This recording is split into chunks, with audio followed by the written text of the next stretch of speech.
Hi crafters, this is Raquel with Paints and Glitter, and today I'm showing you how to make a cute card using my Creative Time stamps and dies from Emma. She has created this adorable set.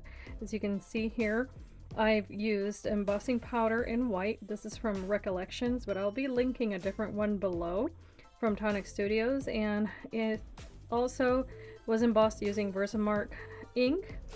So just to let you know, I am using Prismacolors to color this in, and later on I'll be showing you how I use my Tonic Studios kit number 60 dies from this month to create an adorable card. I made two different versions, and here I've just sped up the process of coloring. So I started off with a very light pink color, and of course you can use anything that you have, whether it be pencils or markers. I'm using a craft color cardstock, and for that reason I went ahead and used the pencils because I thought the contrast was going to be super nice.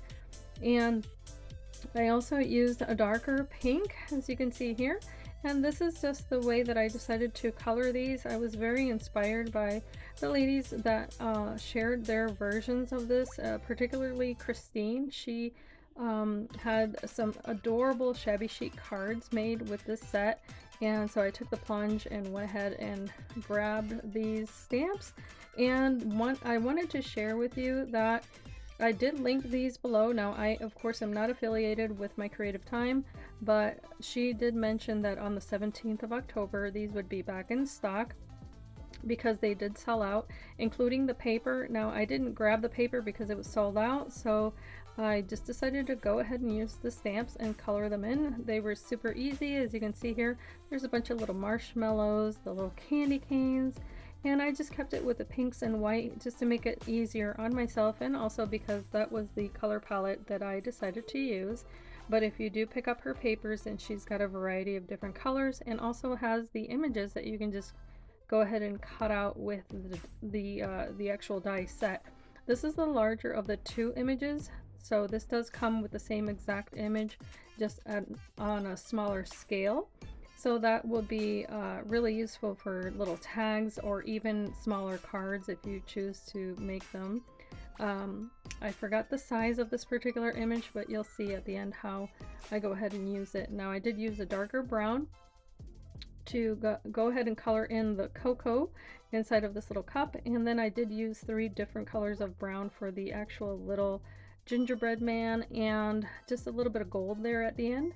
Now here's the matching die, and there you see it cut out. So I did back that up, by the way, with a very lightweight card that was kind of like chipboard.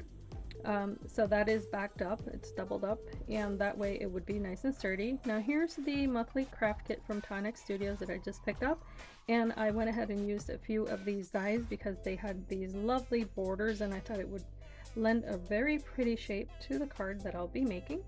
I went ahead and folded my paper in half. So here you see how I use the die to go ahead and cut that and create a card base. It does have a stitched edge, this particular one. And then here I've cut it out again with a very light tan colored card. And this card has some really pretty texture. I wanted to showcase that. But I also used some digital paper and then some white 110-pound cardstock that I'll be layering on top. Because I want this to look really adorable, I went ahead and grabbed a little tag and some candies from other Tonic die sets, so I will be linking those below.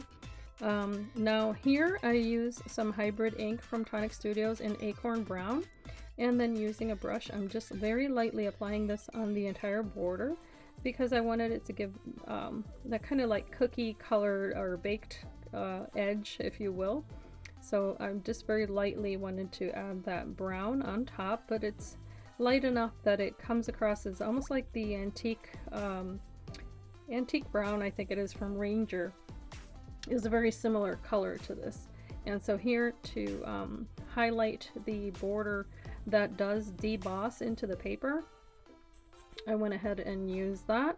And here using Versamark ink, I am stamping out the sentiment that comes with the set, and it says, you something warm my heart. Sorry, that was out of focus, but it does say you warm my heart, and it's really adorable. So you'll see it better at the end. So now I'm just going to assemble this. By the way, I just want to let you guys know that all of the items in my videos will have direct links. If I don't find the exact item, then what I do is I provide you a similar item so that it's just easier to shop that way. If I find something at a better price, I go ahead and link that as well.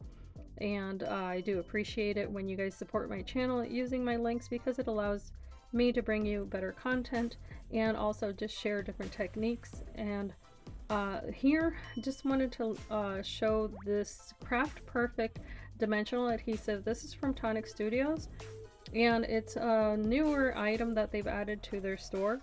So they are expanding their adhesive line, so be on the lookout for different tips and things like that. And here I'm just using these little drops that come with the stamp set.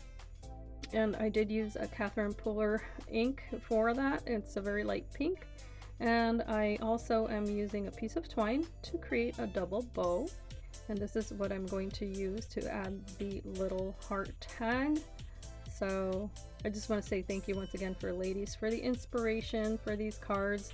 They are just so adorable, and I plan on going back and getting a few more pieces. This was kind of my introduction to Emma's stamps and dies, and she does have some adorable collections. So if you use the link, you'll be able to see her items that she currently has in store. So here I just decided to add that on the top, and I will be cutting down that twine a little bit. And then those little pieces of candy that I did cut in both the plaid color and also glitter cardstock, these are from Tonic Studios, and I will link the die set below. It does come with a jar, so I'll be using that in other videos, but I did decide to use those candies to make this as well. And then this here is a copper or bronze color, I'm sorry, Nuvo drop that I wanted to use here because it reminded me of the color of ginger. It's a bit dark, I guess, for the card, but I went ahead and used it anyway. And these dry, if you're not familiar with Nuvo drops, they have different ones. They have crystal drops, and then they have others that are more pearlescent, like the one that I'm using at the moment here has more of a pearlescent finish. So depending on the type of drop, you will get different textures. So be on the lookout for those. There's quite a variety, and I think they're just adorable and very useful. So here I'm just removing the little extra pieces that I should have removed earlier, but I went ahead and colored in the little mouth as well, and my card is finished. And here's a previous version.